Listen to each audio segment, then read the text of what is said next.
नमस्ते दोस्तों, मैं हूं प्रदीप कुमार। आप देख रहे हैं डिजिटल मार्केट। वीडियो शुरू करने से पहले बता दूं कि ये वीडियो एक एजुकेशनल पर्पज के लिए। अगर आप कोई भी फाइनेंशियल इन्वेस्टमेंट करते हो तो अपनी सोच समझ के साथ ही करें या फिर अपने फाइनेंशियल एडवाइजर से सलाह जरूर लें। अगर आपको कोई भी लॉस होता है उसके लिए ये वीडियो रिस्पॉन्सिबल नहीं रहेगी। तो देखो दोस्तों, आज हम बात करने वाले हैं AU small finance bank limited stock के बारे में। अगर आप चैनल पे बिल्कुल नए हो तो चैनल को सब्सक्राइब जरूर कीजिएगा, क्योंकि हम काफी डीपली रिसर्च करके आपके लिए काफी इंफॉर्मेटिव वीडियोस बनाकर लेके आते हैं। ठीक है, तो देखो आज हम जो बात करने वाले AU small finance bank limited के बारे में करने वाले हैं। ठीक है, देखो अगर बैंकिंग सेक्टर के बारे में इंडियन स्टॉक मार्केट में कुछ कहा जाए तो देखो मैं ये कहना चाहूंगा, अगर बैंकिंग स्टॉक का हेल्दी रहना इंडियन स्टॉक मार्केट के लिए काफी जरूरी होता है। ठीक है, अगर इंडियन स्टॉक मार्केट में बात की जाए तो देखो आपको अलग अलग कैटेगरी के स्टॉक्स मिलेंगे। आईटी के मिलेंगे, केमिकल इंडस्ट्री के मिलेंगे, फार्मा के मिलेंगे, मेटल्स के मिलेंगे, मैन्युफैक्चरिंग के मिलेंगे। लेकिन बैंक्स के और म्यूचुअल फंड का हेल्दी रहना काफी जरूरी है।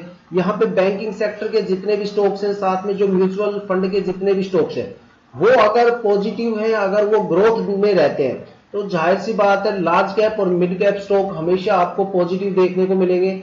क्योंकि सबसे ज्यादा जो यहाँ पे ट्रेड होता है म्यूचुअल लार्ज कैप स्टॉक का और मिड कैप स्टॉक का, वो सारा ट्रेड म्यूचुअल फंड के थ्रू ज्यादा होता है। ठीक है, और बैंक के थ्रू भी ज्यादा होता है क्योंकि ज्यादातर लोग जितने भी LIC पॉलिसीज वगैरह होती है, ठीक है, ये सारी क्या होती है, बैंक के थ्रू खरीदी जाती है। और ये सारा एक स्टॉक मार्केट का ही हिस्सा होता है, जिसको ऑफलाइन में एज ए बॉन्ड वगैरह बना के फिर वो इक्विटी वगैरह को सेल आउट करते हैं। ठीक है, तो बैंकिंग जो सेक्टर है इंडियन स्टॉक मार्केट में, उसका पॉजिटिव रहना काफी जरूरी है। और यहाँ पे जो हम जिस स्टॉक की बात कर रहे हैं, एयू स्मॉल फाइनेंस बैंक की बात कर रहे हैं, ये एक यूनिवर्सल मतलब पैटर्न है इनका, मतलब इसका एक आर्किटेक्चर जो है वो एक यूनिवर्सल टाइप का है। ठीक है, एक तरह से आप ये बोल सकते हो कि यूनिवर्सल पेमेंट मेथड से अगर कोई प्रोवाइड करवाता है तो वो एयू स्मॉल बैंक लिमिटेड ही करवाता है। ठीक है, काफी अच्छा स्टॉक है। अगर आप लॉन्ग टर्म के लिए स्टॉक को अपने पोर्टफोलियो में रखते हो तो ये काफी अच्छा खासा रिटर्न आपको साल भर में देगा। निराशा आपको यहाँ पे बिल्कुल देखने को नहीं मिलेगी। यहाँ पे आपको अच्छा खासा रिस्पॉन्स देखने को मिलेगा। फंडामेंटल स्टॉक के काफी जबरदस्त है। साल में काफी बार ये डिविडेंड भी अनाउंस किया है। अगर पिछले 5 साल की बात करें तो लगातार काफी सालों तक इन्होंने अच्छा खासा इन्वेस्टर्स वगैरह को डिविडेंड वगैरह भी दिया है।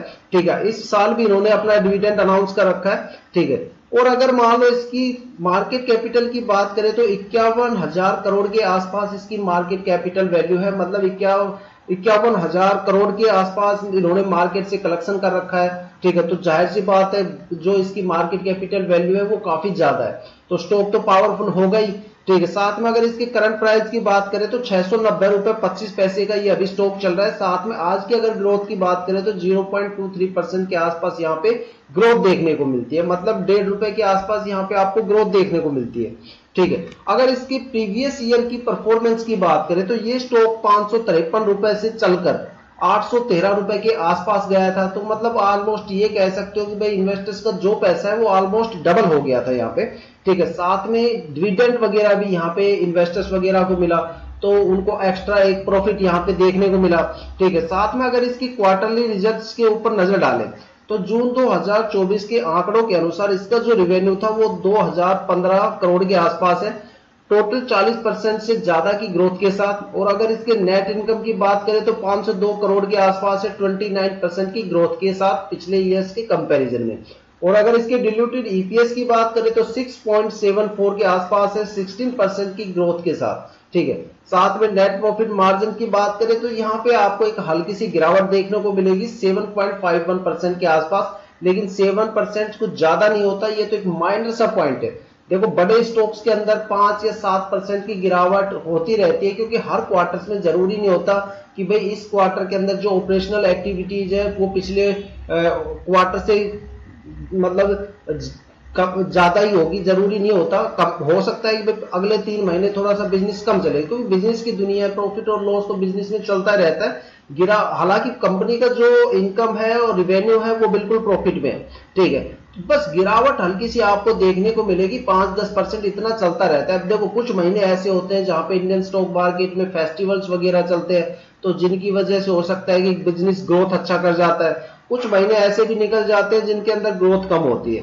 ठीक है, तो एक नजर इस स्टॉक की हम सुर्खियों पे डालते हैं कि भी मार्केट के अंदर इनकी क्या न्यूज निकल के आ रही है, क्या मार्केट में इनकी सुर्खियां चल रही है।